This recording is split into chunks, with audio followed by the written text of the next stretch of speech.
Hello everyone, my name is Gunnar Emery. I am the founder of Fluid Wellbeing. Today we're going to be discussing the topic of healing, and in particular we're going to seek to answer the question, what is healing, in fact? So I think it's important to understand that you form your own perception. You form your own belief of what healing is, and it might be a practically beneficial exercise to actually write down what you believe healing is.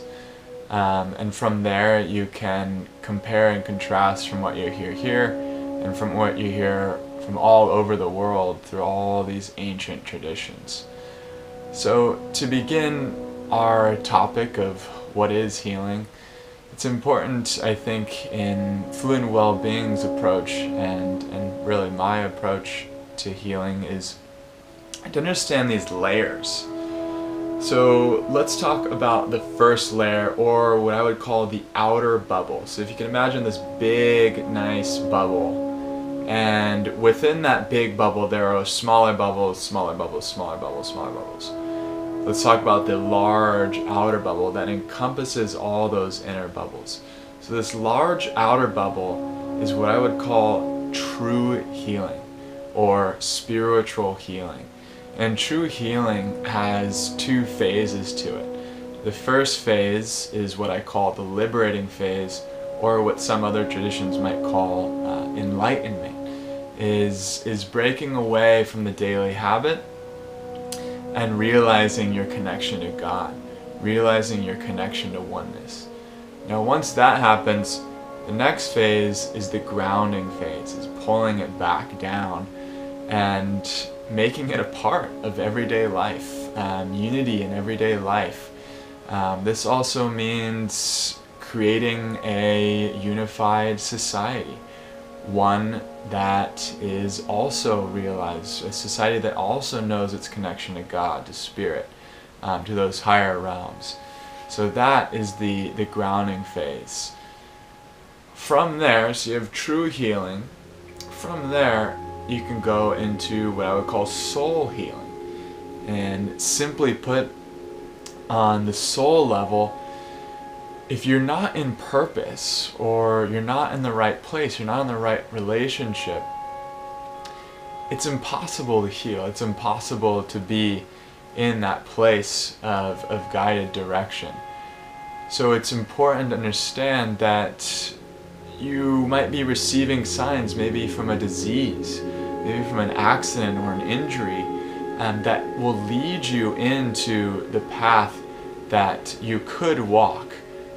Where you are in purpose and you are moving and following your heart in that divine pathway, that divine reason. From soul healing, we'll go a little bit smaller into the mental healing. This is perception, belief, free will.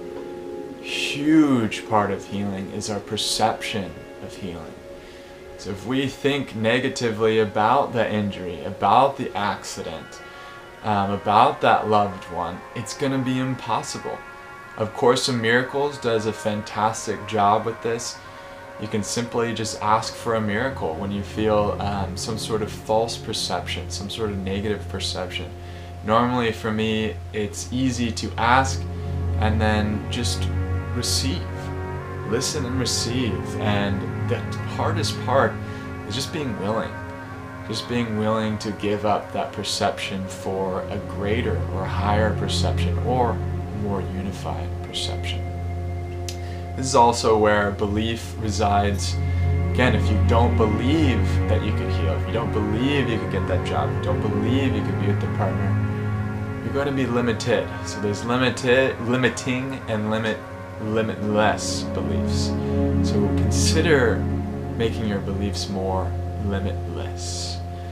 Within that is emotional healing. That's the smaller bubble within mental healing. And that's our connection to nature. Some of us, we have traumatic accidents or incidences, it halts and it stores this stuck energy. The key is just getting back in touch with the natural rhythm, the natural cycle of life, What you could do is go spend time in nature, spend a couple days, camp, understand the moon cycles, understand what is actually happening when the earth rotates around the sun. Astrology is a great way to assist with your reconnection back to nature. You can also just put your awareness on your body right now and just let these feelings and thoughts pour out. There's no reason to push them down, because when you push, what happens is all that stuff pushes back. So allow, acknowledge, observe are 3 key words that I've learned to help in that process. Last and not least is the smallest bubble contained, and it's the one that we're most familiar with, is physical healing.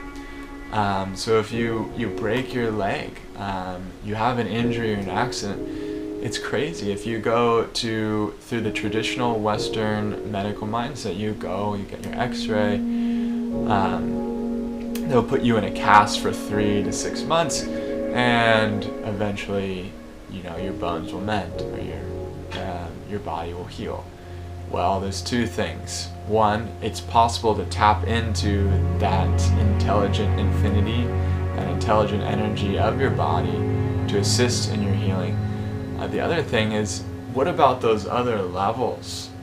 So if we just take care of that one small bubble, physical healing, we have all these other layers that are left unchecked.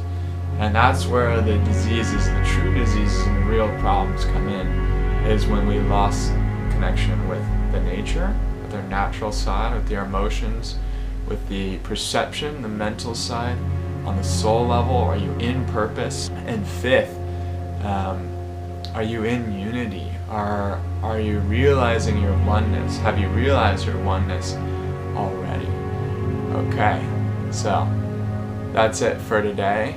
Have any comments or concerns, please go to fluidwellbeing.com, check out the article, and have a fantastic day.